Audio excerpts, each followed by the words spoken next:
पवित्रा, तुमने अभी तक मम्मी के कपड़े नहीं बदलवाए। तुम्हें पता है ना, आज भैया भाभी मम्मी से मिलने आने वाले हैं। उन्हें ऐसी हालत में देखेंगे तो क्या सोचेंगे। अब जाकर पहले उनके कपड़े बदल कर आओ। पंकज पवित्रा को आवाज देते हुए बोला। पंकज, कितनी बार कहा है तुमसे कि एक नर्स रख लो, लेकिन तुमसे रखते नहीं बनता। अब सीमा तो आते से ही आएगी, वही आकर बदलेगी उनके कपड़े। पवित्रा ने भी पलटकर जवाब दिया। तुम्हें बताया ना मैंने कि मैं नर्स अफोर्ड नहीं कर सकता।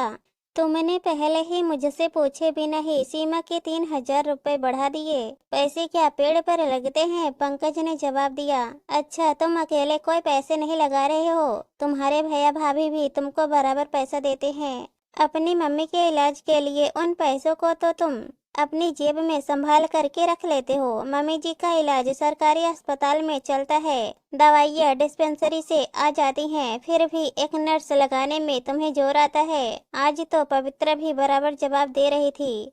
हाँ, जैसे और तो खर्चे ही नहीं है, एक तो आने जाने वाले लोगों से ही दुखी हूँ मैं। अधिकतर रिश्तेदार बाहर रहने वाले लोग हैं, यहाँ आते तो कम से कम 1-2 दिन तो रुकते ही हैं। क्या उन लोगों के खर्चे नहीं होते? अरे तुम बहू हो, क्या तुमसे मम्मी की सेवा नहीं होती है? कम से कम तुम तो मेरी हालत समझ सकती हो।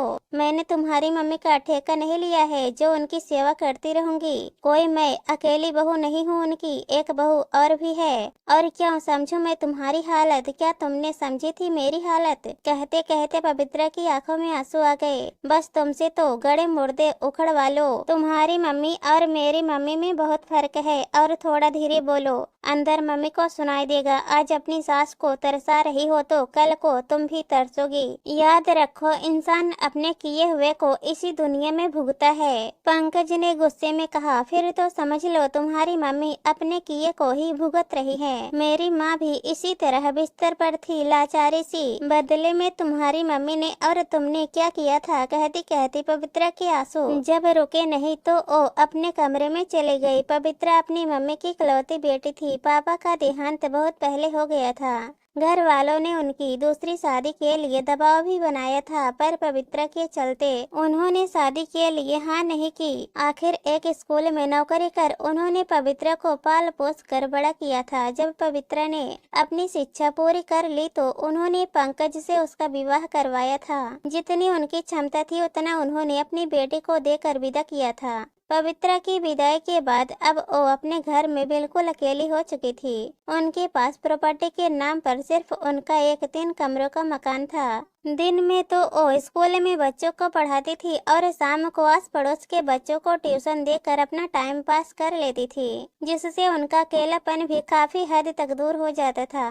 इधर पवित्रा भी अपने ससुराल में खुश थी। घर में सास महिमा जी और पति पंकज ही थे, जबकि जेठ जेठानी दूसरे शहर में रहते थे। एक दिन अचानक पवित्रा के पास उसके मायके में पड़ोस में रहने वाले शर्मा जी का फोन आया।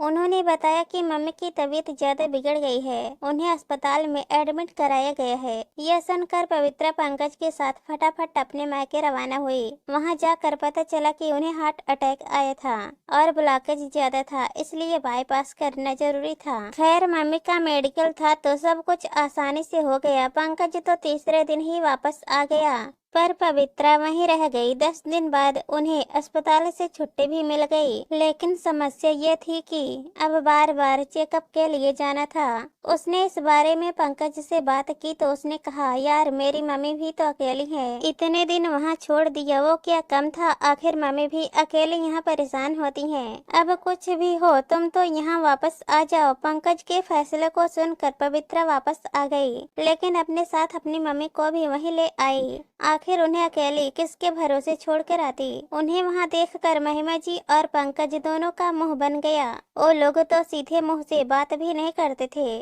कई बार महिमा जी वहीं पास वाले कमरे में बैठकर जानबूझकर जोर जोर से बड़बड़ाती थी, ताकि उनकी आवाज पवित्रा की मम्मी के कानों तक पहुँचे। पहले के लोग तो बेटी के घर का पानी भी नहीं पीते थे, पर हाय रे कलयुग, आजकल तो बेटी के घर में आकर टिक जाने का जमाना आ गया है। तो कभी कहती, अरे जो बेटी के घर आकर रहता है उन्हें तो नरक में भी जगह नहीं मिलती है। शास्त्रों में लिखा है ऐसे लोग तो धोबी के नरक कुंड में जाकर गिरते हैं। ये देखकर पवित्र को भी दुख होता था। पर वो कुछ कर नहीं पाती थी। मम्मी ने उसे साफ मना कर रखा था कि मेरे लिए अपना ससुराल मत बिगाड़ना, और पवित्रा से जाने की जिद करती तो पवित्रा उन्हें जाने नहीं देती। ये सब सुन सुन कर धीरे धीरे उनकी हालत और ज्यादा बिगड़ती जा रही थी। इधर एक दिन पवित्रा अपनी मम्मी को हॉस्पिटल दिखाने के लिए लेकर गई। उस दिन पंकज घर पर ही था। अपनी कुछ जरूरी फाइल ढूंढने के चक्कर में उसने अलमारी में देखा कि कुछ पेपर्स और गहने रखे हुए थे। उसने उठाकर उन्हें देखा तो वो पवित्रा के मायके वाले घर के पेपर्स थे। शायद यहाँ आते समय पवित्रा वो सब यहाँ ले आई थी। उसने इस बारे में महिमा जी को बताया तो महिमा जी ने कहा, बेटा आज नहीं तो कल तेरी सास को तो मरना ही है, फिर तो सब कुछ तेरा ही है। तुझे बिजनेस करने के लिए पैसों की जरूरत है। इस मकान से इतने पैसे तो आ ही जाएंगे ना, फिर लोन की क्या जरूरत है। पर मम्मी, तुम्हारी बहू की मम्मी राजी भी होंगी। ओ तू मुझ पर छोड़ दे और बस तू जरूरी पेपर से बनवा ले और फिर पवित्रा को यहाँ से किसी काम से ले जाना, महिमा जी ने कहा। 5 दिन बाद शाम को पंकज ने पवित्रा से तैयार होने को कहा। पवित्रा तुम तैयार हो जाओ, बहुत दिन हो गए हम कहीं नहीं गए, तो आज हम मूवी देखने चलेंगे। पवित्रा ने मना कर दिया तो पंकज नाराज हो गया। पर जब पवित्रा की मम्मी को ये बात पता चली तो उन्होंने पवित्रा को समझा कर भेजा। जब पवित्रा और पंकज वहाँ से चले गए, महिमा जी उनके पास आकर बैठ गई। समधन जी, एक काम तो आपने बड़ा अच्छा किया कि उन्हें भेज दिया। वैसे भी काफी दिन हो गए थे उन लोगों को एक साथ बाहर गए हुए। इस बहाने मुझे भी अकेले में आपसे बात करने का मौका मिल गया। यह सुनकर पवित्रा की मम्मी मुस्कुरा दी। तब महिमा जी ने कहा, देखिए ना समधन जी, अब उम्र हो गई है, हारी बीमारी तो लगी ही रहती है, पर इस महंगाई के दौर में दवाइयाँ, डॉक्टर, अस्पताल, इन्हीं सब में बजट बिगड़ जाता है। सुना है सरकार ने बुजुर्गों के लिए मुफ्त दवाइयों का बंदोबस्त कर रखा है। अब सरकार ने इतनी सुविधा दे रखी है तो सुविधा तो लेनी ही चाहिए। इसलिए मैंने तो अपने लिए आज पंकज से कहकर ये फार्म मंगवाया है ताकि कम से कम दवाइयाँ तो मुफ्त की मिल जाए। फिर सोचा आपको भी जरूरत होगी तो आपके लिए भी फार्म साथ में ही मंगवा लिया। उनकी बात सुनकर पवित्रा की मम्मी ने कहा, ये तो आपने बहुत ही अच्छा किया समधन जी। सच में मेरी बीमारी के चक्कर में कितना खर्चा हो गया है। मेरी तो सारी जमा पूंजी ही खर्च हो गई। इसीलिए तो समधन जी मैं ये फार्म लेकर आई हूँ आपके पास। मैंने तो साइन कर दिए है, आप भी इस पर साइन कर दो, बाकी डिटेल तो पंकज भर देगा। कहते हुए उन्होंने एक खाली फार्म दिखाया जिस पर उन्होंने साइन कर रखे थे। उनकी बात मानकर पवित्रा की मम्मी ने भी एक दूसरे फार्म पर साइन कर दिए। 2-3 पन्नों के उस फार्म पर साइन करने के बाद महिमा जी उनसे बोली, अच्छा समधन जी अब आप आराम करो, आपकी तबीयत ठीक नहीं रहती और फिर मैं आपसे इतनी बातें किए जा रही हूँ, कहकर वो उस कमरे से बाहर आ गई। कुछ दिनों तक तो उन्होंने काफी अच्छे से पवित्रा और उसकी मम्मी से बातचीत की। उन्हें किसी भी बात का शक तक नहीं होने दिया।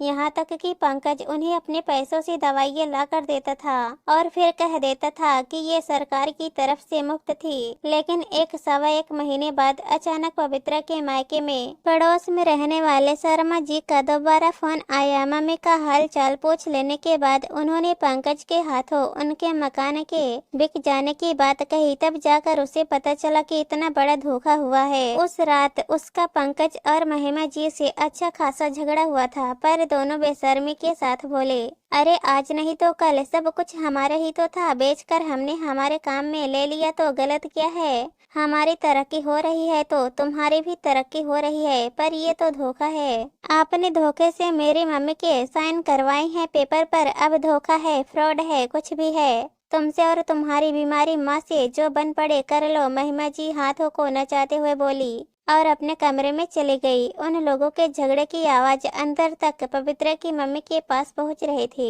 पवित्रा जब उनके पास गई और बोली, मम्मी बहुत बर्दाश्त कर लिया मैंने इन लोगों को, आज तो मैं इनको पुलिस के हवाले करके ही रहूंगी। इतना बड़ा धोखा दिया हमें इन लोगों ने, अब चाहे तलाक ही लेना पड़े पर मैं इन्हें छोड़ूंगी नहीं। नहीं बेटा तो कुछ नहीं करेगी, मैं अब कितने दिन की मेहमान हूँ, फिर मेरे बाद तो तेरा कोई है ही नहीं। पवित्रा की मम्मी ने कहा, पर मम्मी इन धोखेबाजों के साथ बेटा नहीं से तो कोई तो है। कम से कम तू अकेले तो नहीं रहेगी, तू बस इस घर को छोड़कर नहीं जाएगी। इन लोगों के कर्मों की सजा तो भगवान देगा तुझे, बस मेरी कसम है। पवित्रा की मम्मी ने अपनी कसम देकर उसे रोक लिया, लेकिन वो इस दुनिया में ज्यादा दिन नहीं रही। कुछ दिनों बाद ही उनका देहांत हो गया। पर महिमा जी और पंकज को कोई दुख नहीं था, उनके लिए तो बस अब पीछा छूटा था। पर पवित्रा तब से बहुत दुखी थी। इस बात को भी 5 साल हो गए थे। दोनों माँ बेटे को अपनी गलती का कोई दुख नहीं था,